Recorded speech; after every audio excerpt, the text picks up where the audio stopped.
Hello everyone, welcome to my Dragonbane solo campaign. This is a session interlude between chapter 2 and chapter 3. Isaac and his stalwart merchant Quackenbush leave the town of Derby on the Downs the next day, and they take the road south towards the crossroads. They're both a little quiet after the conversation at the end the night before. Isaac realizes that he is as broke now as he was when he first entered the Northern Lands, having spent all his gold. Back in the same shape that he was. He makes a comment to Quackenbush saying, "I'm as broke now as I was when I entered this place. 20 gold for a potion." Dragonbush looks at him, begins to grow angry. "Who do you think you are, Isaac?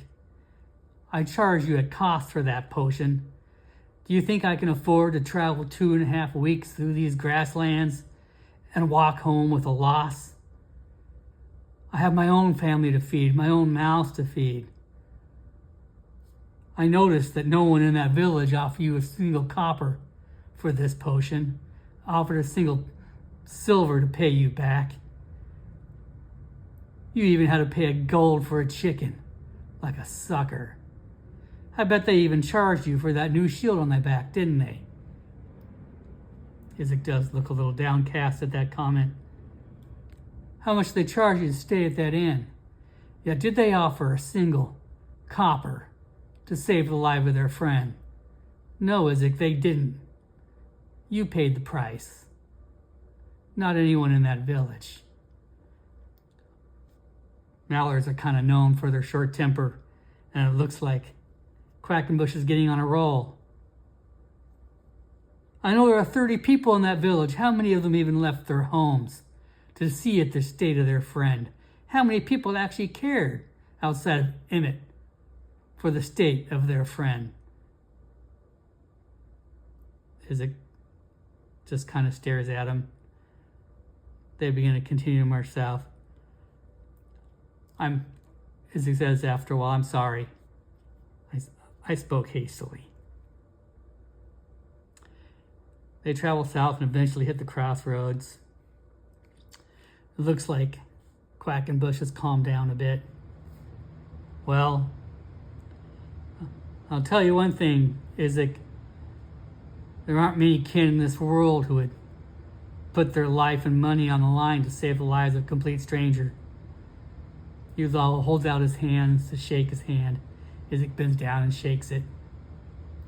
"Are you sure you don't want to travel with me? I am heading west to the coast. We could still make a trip of it. I'd like the company. You can get north to your people from there." Isaac says, "No. I paid a lot of a price to get this map to visit this witch. I guess I'll see it through." Quackenbush nods and rides off. Isaac watches him go for a minute and then turns and begins to head east, back the way he came, through the grasslands, to the manor, to the road north. As he begins to hit the edge of the farmland and enter the fields and enter the grass again, he pauses. Like a bolt of lightning, he is stunned as inspiration dawns upon him. The words of Quackenbush hit him hard.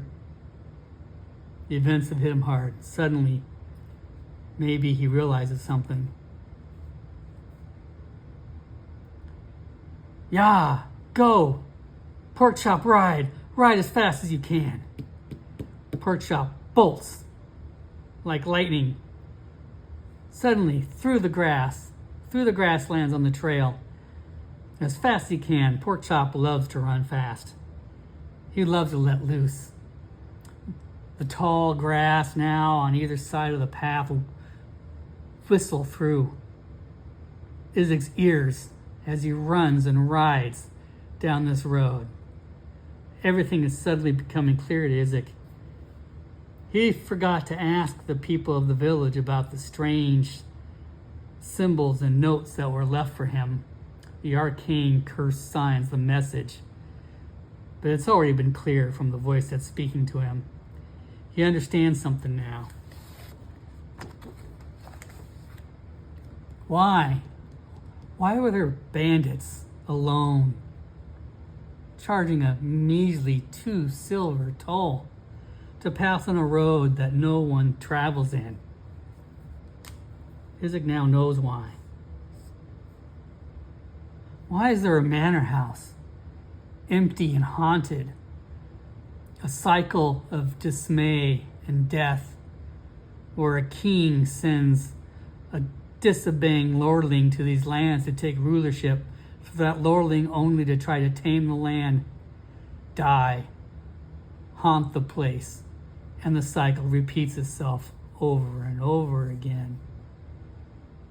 Why is there a tomb here in the middle of the grasslands nowhere, calling out to travelers on the road, leading them to their death, to sacrifice themselves,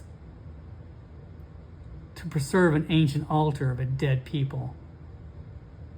More meaningless deaths for no reason. Here in the village of Derby on the Downs, citizens eke out a meager life in small farms, bordered on all sides by a ferocious grass that does not let them expand or grow or even thrive. How does a merchant come down with a strange disease, lycanthropy, for no real apparent reason, out of the blue, to torment the people of that village? As it continues to ride, he doesn't stop. He keeps on riding. Only when poor Chop is at his last breath will they stop to eat and tear down the road again. The wind howls. The voices howl. Isaac understands now. This place is a prison. These grasses are prison walls. And everyone in here, everyone who exists to be prisoners in an insane asylum, trapped by a mad god who seeks to torment and kill all who are here. Isaac's going to escape these lands. He is not going to be part of this destruction. Isaac does not stop. He keeps on going past the manor house, up north to the very edge, to a river where an old stone bridge crosses over to the elf home wetlands where no elf dwells. Only as he hits this bridge, like suddenly, like turning off a light switch, the voices are no more. For the first time in nearly a week, there are no voices speaking to him. There are no voices in his head. All he can hear is the cool running of a river underneath this bridge, and the calls of birds and other animals in the seemingly peaceful wetlands to the north. Isaac now knows the purpose of the whispering grasslands. He didn't need to know the answer to that message. He's not going back here. He's not going to become another prisoner of this place. Next session, we begin chapter 3, where Isaac does indeed investigate the elf home wetlands and does battle with the vacant empire. Thank you.